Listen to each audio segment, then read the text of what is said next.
Hello. So, this is our next session on management of new products and services, and if you recall, the image that you have on your screen has already been introduced to you as the normal distribution that happens with respect to the technology adoption life cycle, which generates the product life cycle graph that we have seen.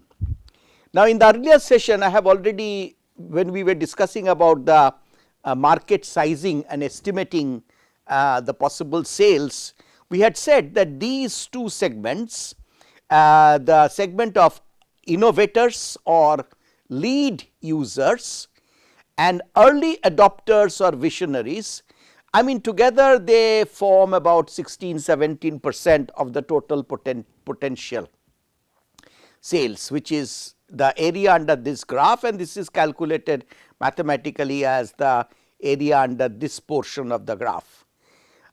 It kind of holds, it can be 15%, it can be 18%, but kind of in that ballpark area we see many products pan out.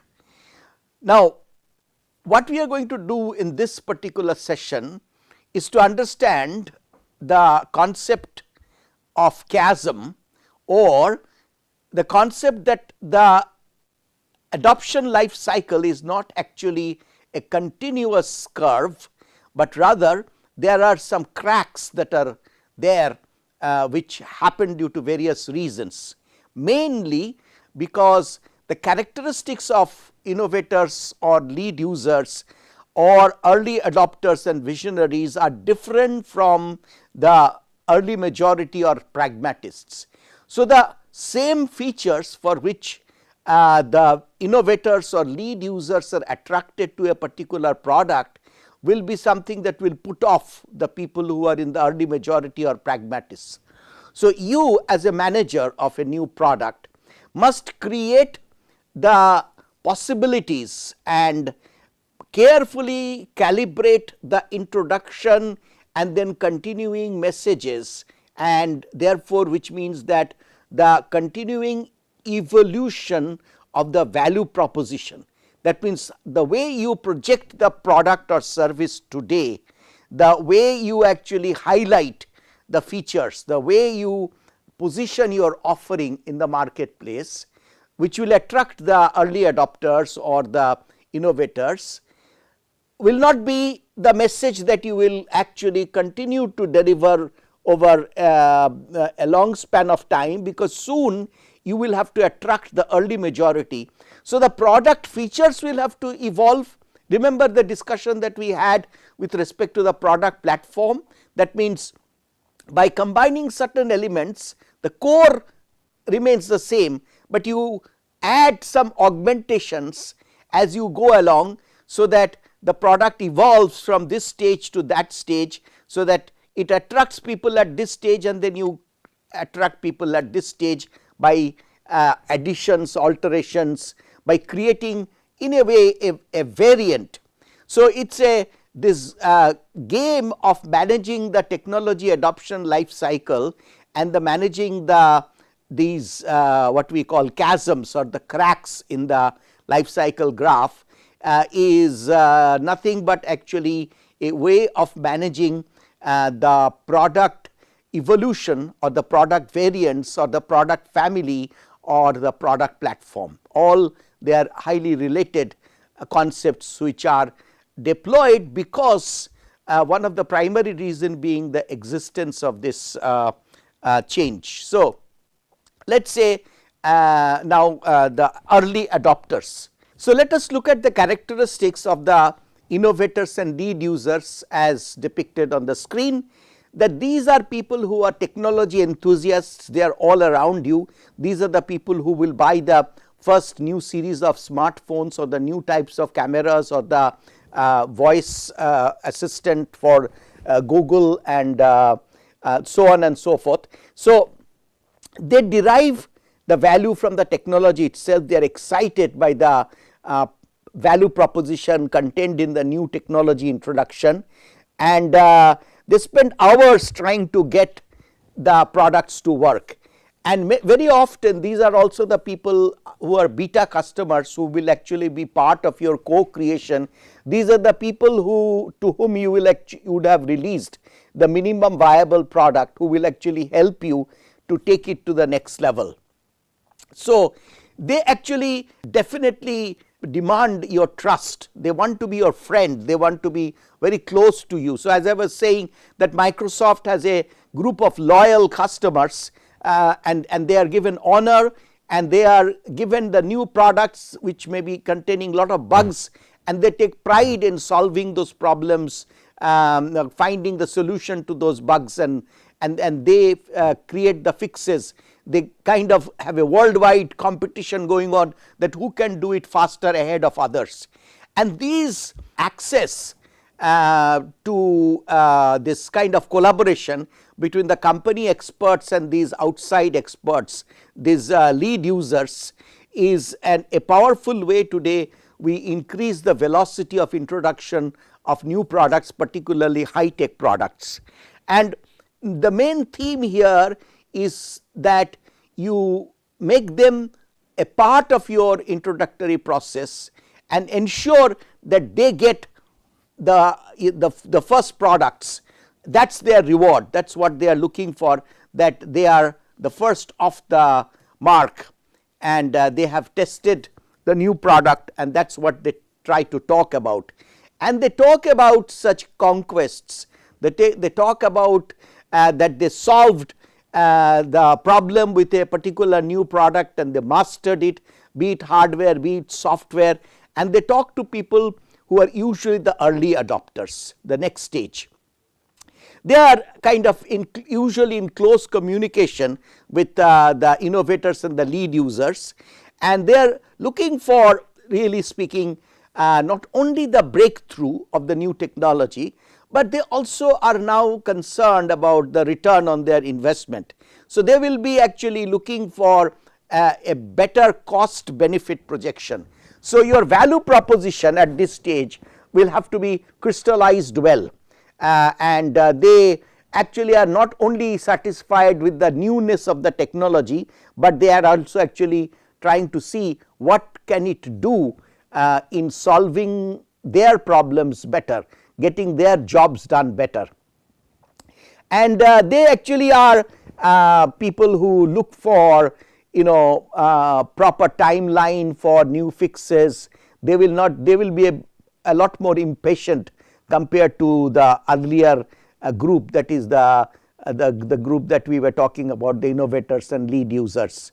So early adopters are kind of already, you can see we are approaching the mainstream and will be interested in the commercial aspects. They will be interested in the revenues, or they will be interested in the benefit that they will accrue in their jobs, their functions, in their companies, in their personal life from the new product.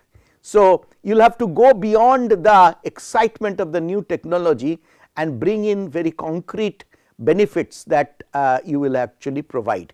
Now here comes the most important segment in some way with respect to the commercial success of a product. So until and unless you are favored by the early majority, you can be sure that your product would have died in this, what we call this crack, the valley of death, we are often called.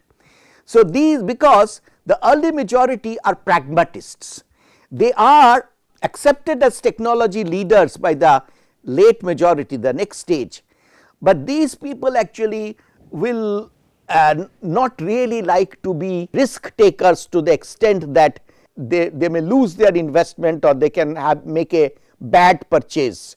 So they will definitely be looking for safety nets, they will be looking for assurances, they will be looking for guarantees and warranties and so on, and they are also much more price sensitive compared to these early people. These particularly the lead users, they will sometimes acquire technology at a much higher price point, because they do not care that much for the cost benefit analysis, but here the cost benefit becomes extremely important and sensitive point, and they will need a lot more effort to win over. They will not be just excited because of the newness. They will like to ask, what is in it for us, what will we get out of adopting this new technology. Or so they will not change just for the newness sake, they will be looking for rationale, and they are big communicators. They are, if they are dissatisfied, they will immediately start talking on Twitter or on Facebook and other social media. So therefore you have to be very careful in the finished aspects of your product. So the product should have been fairly good, all the bugs should have been fixed, so that you can actually win over early majority. So you see, the difference is these people are excited by the newness. These people actually do not bother that much about the completeness or the finished status. They will themselves contribute to fixing the bugs, but here these people do not have the time to fix bugs. They will be annoyed and they will talk about their annoyance, and therefore it can kill a product. So you have to put the time and patience to see that actually you are properly guiding the product in its variant and in all its features, so that the benefits are very, very clear to these people. The late majority are quite influenced by the early majority, but they will be a lot more traditional, and they like to usually buy the total solution, and they often go for product and service bundled together. And here the key to success will be that solution orientation, that system orientation. You have to ensure that even if you are not supplying, the necessary ecosystem around your product has been developed, so that all the hardware, software, accessories and everything are available. Then only this late majority will be satisfied. So the late majority is therefore influenced by the early majority, but they are even more risk averse, and they are usually not prepared to buy separately and put things together to make it really work. They would like to see that right up to the last plug point everything is taken care of when you supply to them the package. So this thoroughness of system orientation is very important, and also at this stage your distribution channel, your support channel should be quite well organized and should be quite explicit, so that nothing is left to imagination here. And finally comes the laggards. They will actually buy the new product only when they can't get the earlier product, or they are kind of forced due to obsolescence, and but they will often actually try to postpone their new purchase as much as possible, and then when they just do not have any other option, they will buy. So let us see this so called cracks and chasms that we have talked about, that what is the nature of the crack 1, which is the crack between lead users and early adopters. Now this is the people, the crack 1 occurs when hot technology products cannot be readily translated into major new benefits. So the newness is there, but the benefits are not very clear, and the business process, that means the whole solution offering reaching the customer, that also kind of often actually puts them off. That is why, see, when desktop video conferencing, which really needed a lot of additional gadgets, and it needed additional software, and it needed tuning, etc. At that stage the desktop video conferencing actually did not take off. But once all those webcams, etc. were integrated into the desktop itself, the software actually often came bundled with the desktop, and so there were and there were a number of options where this video call is just another feature. Then its popularity enhanced, many people started using it, and therefore, the webcam became a standard feature built into the desktop itself. But even then you will remember, and I mean this is something that has happened over the last 2-3 years, that the video calling was still not a mainstream. But today, with the smartphone, where the camera is much more powerful and very much built in, and the sound system also in the new phones are pretty good, or you can use the headphone, and now the video calling, video chatting become just mainstream. So, you see this is the difference between the kind of people who are the early adopters.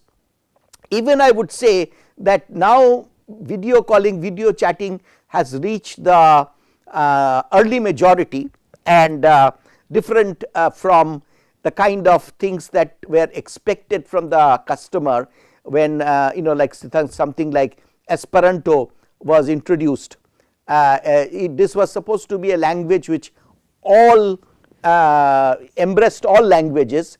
So, the concept was that if you could actually master Esperanto, you could communicate to anybody anywhere in the world, but that really never happened, because it needed a lot of learning, it needed a lot of de-learning, or rather forgetting of the way you used syntaxes or grammars, etc., and it needed a complete new system, and people were not prepared to do that.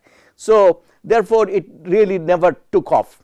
Or you should actually look for this history of a plastic bicycle, conceptually very sound, but it never took off. And why? I leave that to you for your search, because you will understand the difference between early adopters and early majority very well if you actually look into the history on Wikipedia or Google about this plastic bicycles, why they failed, even though many major manufacturers were quite excited about this particular product. The next one, which is actually the most important crack, I think the next one I would like to discuss is the so called chasm, which is the most important topic for the discussion today, which is the difference between early adopters and early majority. I was discussing the features, but here I have put together the exact.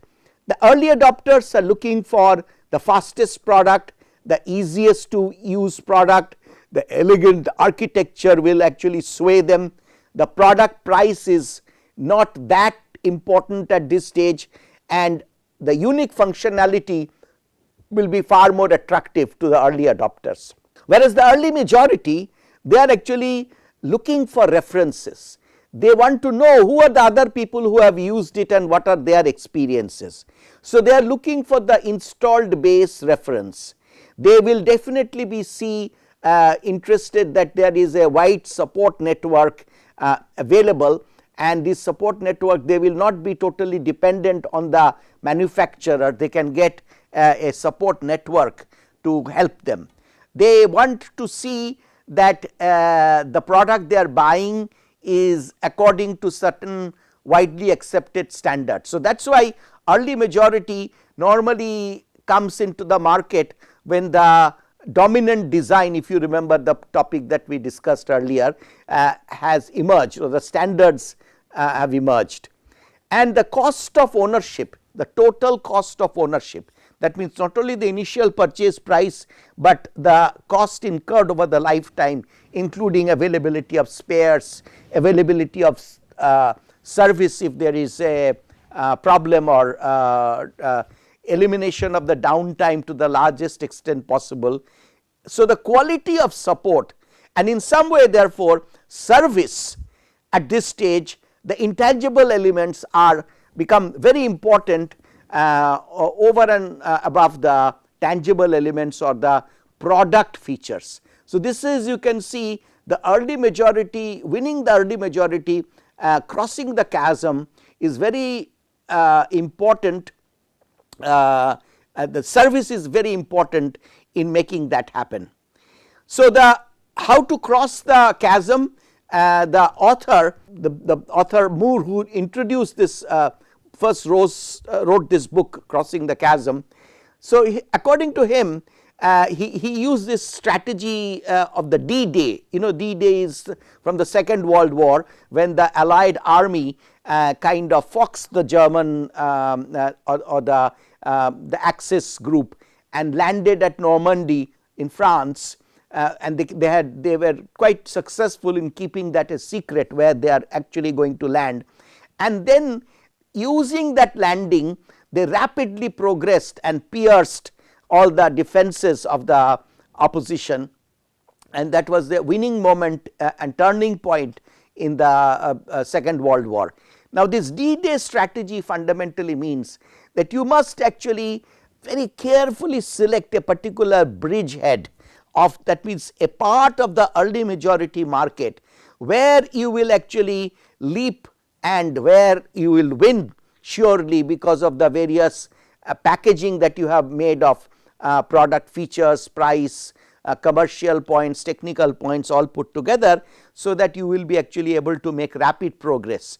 So, often actually point is that people who are just trying to increase their sales, startups, new product companies who are focused on increasing sales, acquiring the next customer, often lose out this that means winning all customers in this will not make you succeed here.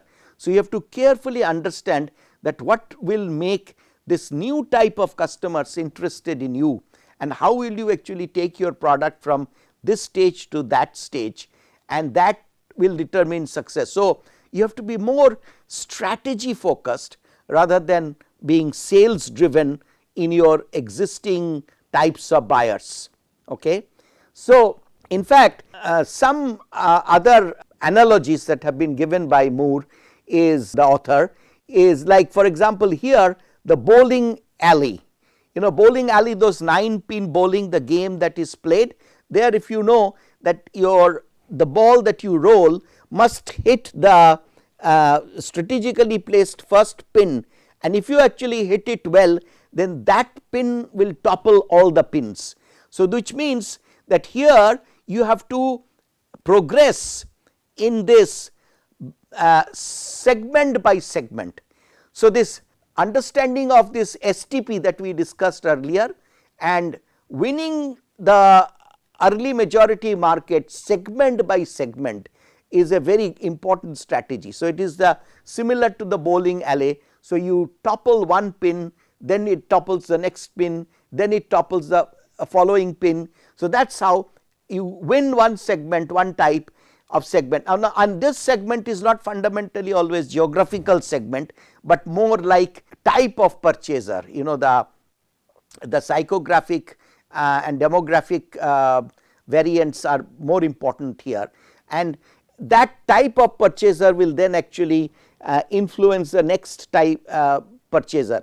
So, you actually win the use, you establish your product in an automotive industry, and that will in automotive industries have some major suppliers, they are called the tier 1 suppliers.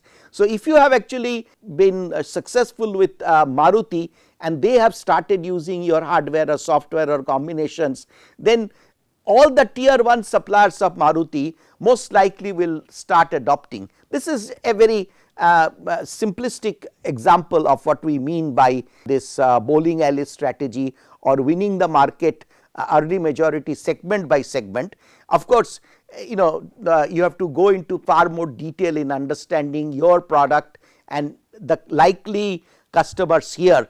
And of course, this other terminology tornado means the tornado is where actually you have reached this stage of the market, that top of the growth curve, the market will be just booming, and at that stage it is very important that your operations, your supply chain all must be well geared up, so that you are able to meet that the exploding demand. Otherwise, sometimes if you are not able to meet the demand, then by this stage actually there are a lot of competitions in the market, and you will actually you might actually lose the very market which you have created. So, the market development changes, the market development strategy for a new product changes over the life cycle, remembering all these cracks and chasms. So, in the early market, the lead user, visionaries, enthusiasts are attracted, possibly the first type, and where we will actually be also attracted by a hype. So, the excitement is very important. So, your marketing communication has to be focused on product features and feature based hype and feature based excitement. The chasm, the technology is caught between no more hype and will actually take you across the chasm. You have to come up with the very specific cost benefit projections. You have to establish some successful installations, and you have to make those successes known all around, and that referral should become your sales collateral. And here the technology acceptance by the lead users and their experiences must be widely shared.